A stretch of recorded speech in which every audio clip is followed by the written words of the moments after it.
Shake hands, shakies, 'cause Shakey's the one. Going to Shakey's for old-fashioned fun. Telling everyone you know, you gotta go to Shakey's. Telling everyone you know, you gotta go to Shakey's.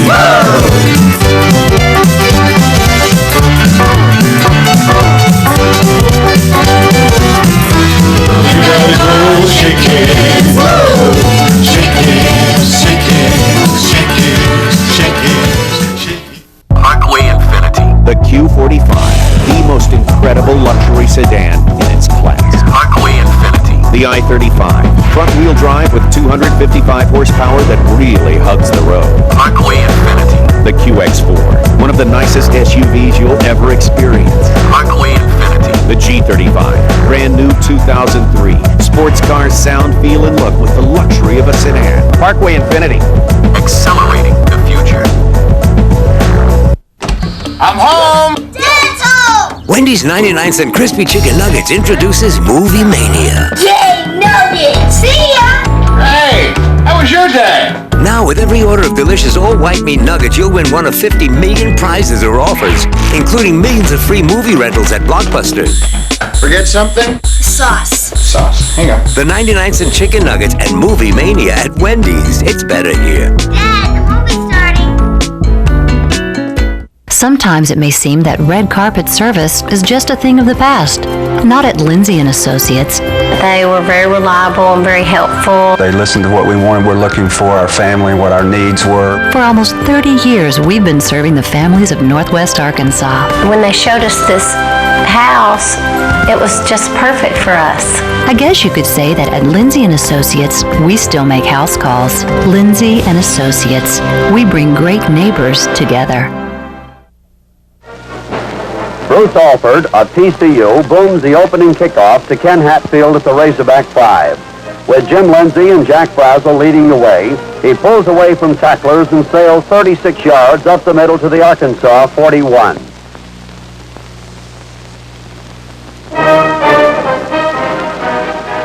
The Porkers punt, but are soon back in business at the same spot. Marshall goes to the airways with this 25-yard pass to end Jerry Lamb, and the Razorbacks have a first down at the TCU 34. The Porkers resume their pitching in the second period at the TCU 33. Bobby Burnett takes a pass over his shoulder for an 8-yard gain. Brazel picks up 3 yards on the ground, then hauls in this quick pass from Marshall.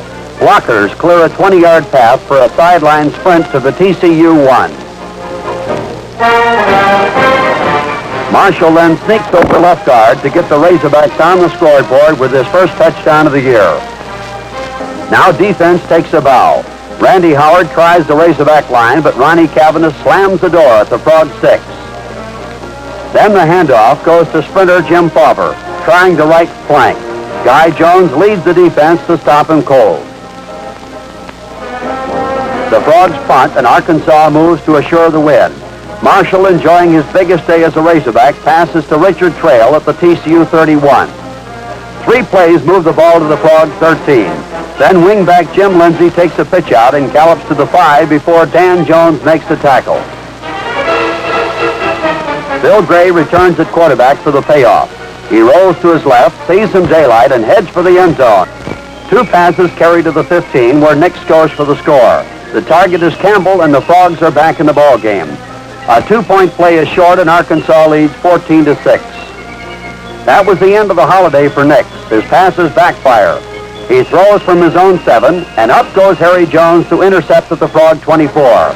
This dazzling run leaves Fauver with an armful of air, and Arkansas with a 21-6 lead.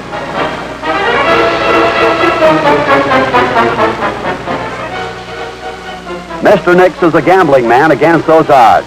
He looks for Campbell downfield on a long one. This time, Bill Gray interrupts the play. Blocking clears his path on a 33-yard return to the TCU 11. Big Bobby Burnett takes the pitch out and drives home the final touchdown on his 3rd carry.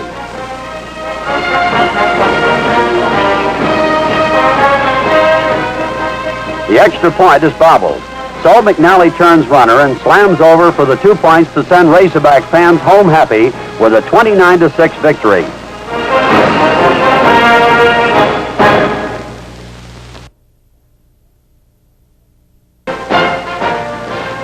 The friendly environment of War Memorial Stadium at Little Rock in a packed house of 41,000 greet the Razorbacks the following week when they meet Baylor's explosive Bears. The Porkers follow last week's fine aerial assault with one of their best running games of the season. Fred Marshall and Jack Brazel together gained 219 yards on the ground. Early in their first drive, the Hogs have Marshall clicking with a 15-yard shot to Jim Lindsay. The gain puts the ball at the Baylor 44 with a first down.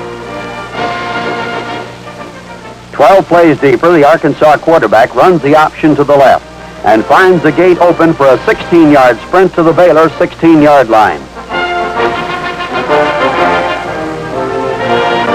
The Razorbacks hammer away to the Baylor 1. Then Brazel hurdles a wall of tacklers to give Arkansas a 7-0 lead. 2 running plays failed to dent the Arkansas defense, so Baylor cranks up its passing game. Sophomore Terry Southall finds All-American Larry Elkins at the 5, and he goes in for the score. Tom Davies gets the placement call, but Charlie Daniel breaks through to block it, and the Razorbacks stay on top 7-6. In the third period, the Hogs threaten again. Marshall starts it with a pass to Lindsay, and he bowls over Eddie Whidden on a 14-yard run. The Porkers stay on the ground to midfield. Then Marshall comes up with one of the year's exciting runs. He swings to his left, follows Brazel and Jerry Jones, and weaves his way 33 yards down to the Baylor 16 before Whidden brings him down. Punt returning is a big Arkansas weapon in 64. Whidden kicks from the Baylor 20 in the fourth period, and Ken Hatfield takes it at his 46. He squirts through the first tacklers and scampers 39 yards to the Bear 15.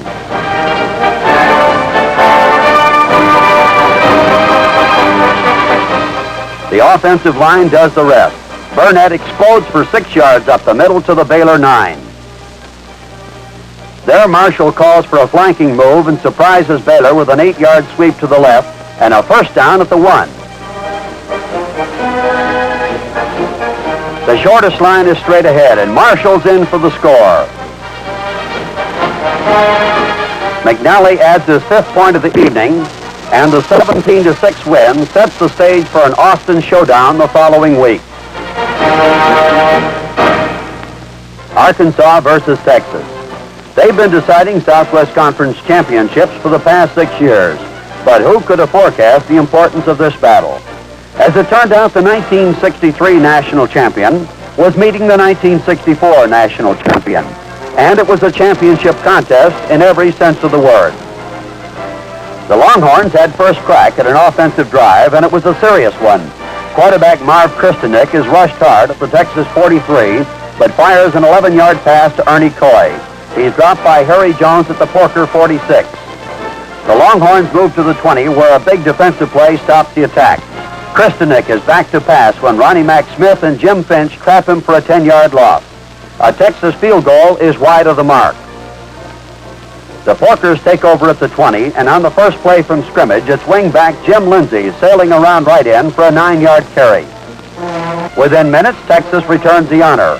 Ernie Coy ranks with the best, and he booms a 47-yard spiral to Hatfield at the Arkansas 19. Some fancy footing, and he heads for the corridor. The Razorback bench gets a front row seat on the biggest play of the year as Hatfield races 81 yards into the end zone for a stunning touchdown. With McNally's extra point, Arkansas enjoys a 7-0 halftime lead. Midway in the third period, the Longhorns force their way to the Arkansas 19. The hard-charging Coy slams through a hole, bounces off tacklers, and goes 13 yards to the 6. It's first and goal. Coy carries to the 2, then the play goes wide.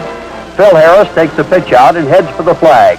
A Razorback hangs on, but he's in for the score, and the game is tied. Arkansas takes the kickoff and works up to the Porker 39. There, Jim Lindsay breaks clear around left end for 8 yards. Bobby Nix has been a blocker deluxe, but he can carry the mail, too. He hits center and rambles 7 yards into Texas territory. But it takes a great play to keep going. Marshall spots in Bobby Crockett, and look at this diving catch. The spectacular 11-yard play puts Arkansas on the Texas 36. After a 2-yard loss, Marshall comes up with a screen pass to his tailback, and Brazel gets 4 yards on the carry. Every yard is tough on this drive, but the payoff comes with surprising ease. Crockett slips by the secondary, and he's open for a Marshall pass that carries 34 yards in one big sweep. Another Texas threat is expected and comes quickly. Coy gets it started with a 12-yard smash at left tackle. Texas drives to the Arkansas 8. Takes screen, then tries right end, but Cavanis fires through to throw him for a 4-yard loss. With a 3rd and 10 at the 12, Coy gets the call. Williams and Phillips smother the play for a loss of 5. A flag is thrown, and the penalty gives Texas new life at the 8. This is hard-nosed football. Phillips churns his way 7 yards through right tackle to the Arkansas 1, and the Longhorns have a first down. For Coy, the distance is made to order. He springs into the end zone for the touchdown with 1:27 left in the ball game. Texas goes for the win. The Hogs defense the pass play with Green at tailback and Rush Kristanek. It's no good, and Arkansas has ended a 15-game winning streak to reign as the new king of football in the Southwest Conference. A lot of lawyers say they handle nursing home cases, but how many of them have experience taking on the nursing home giants? Real courtroom experience. Ask your lawyer, has your firm ever tried a case like mine? What kinds of results have you had? At Wilkes & McHugh, we're proud of our record. Call Wilkes & McHugh at 1-800-255-5070. When it's time to go to court, you want someone who has been there before. Wilkes & McHugh. Did you know there's a Petit Jean meat for just about any sandwich you can imagine? And every one is a winner. Consider the hearty sandwiches, like hot dogs, ham, and BLTs.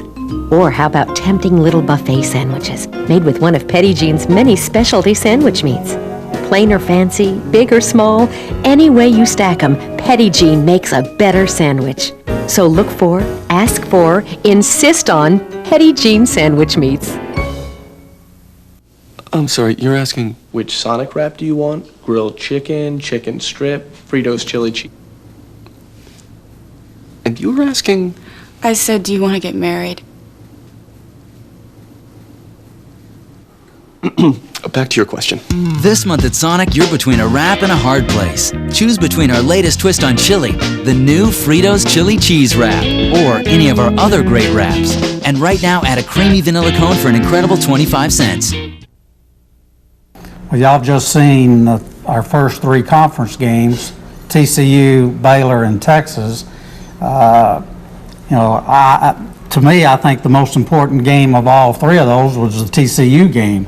Although Texas was undefeated and the defending national champions, I think the TCU game was the most important game for us as far as developing our football team, because from an offensive standpoint, we finally got it together, and then that carried us on into Baylor.